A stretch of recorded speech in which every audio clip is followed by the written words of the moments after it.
Hoosiers, He Got Game, Glory Road, Coach Carter, these are considered some of the best basketball movies of all time. But there's one film that doesn't get enough love. It's Ron Shelton's 1992 cult classic, White Men Can't Jump. This movie starred Wesley Snipes, Woody Harrelson, and Rosie Perez, and it had everything. From street hustling, ride or die romance, there was even some Jeopardy! And of course, it showcased good old pickup streetball and a ton of trash talk gold. So obviously we were stoked when we saw the cast have a brief reunion on this year's Oscar stage. If you haven't seen it yet, you're definitely missing out. Now let's take a look at 3 interesting tidbits about White Men Can't Jump. Number 1, Denzel Washington and Keanu Reeves were supposed to star. Now, Wesley Snipes and Woody Harrelson perfectly brought the characters of Sidney Dean and Billy Boyle to life. It's hard to imagine anyone else playing those roles. But in an alternate universe, Denzel would have played the foul-mouthed Dean. It's pretty. It's so pretty.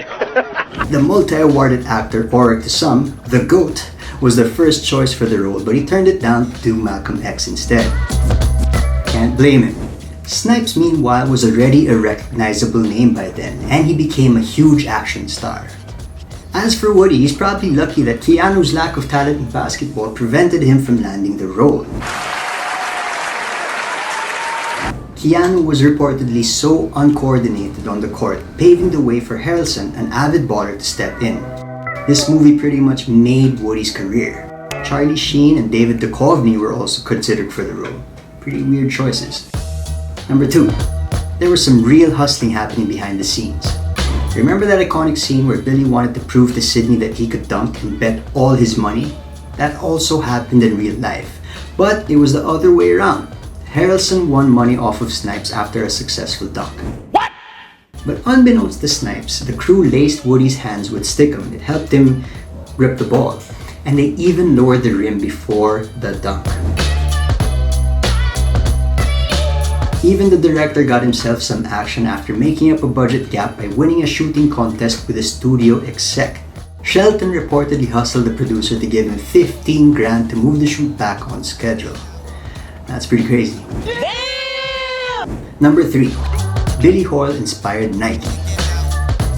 The entire movie had a lot of swag, from Sidney's colorful tank tops and cycling hats to Billy's choice of footwear, the Nike Air Command Forces. You remember those? Nike, of course, is all about embracing pop culture. Remember those self-lacing boots from Back to the Future, aka the best movie of all time?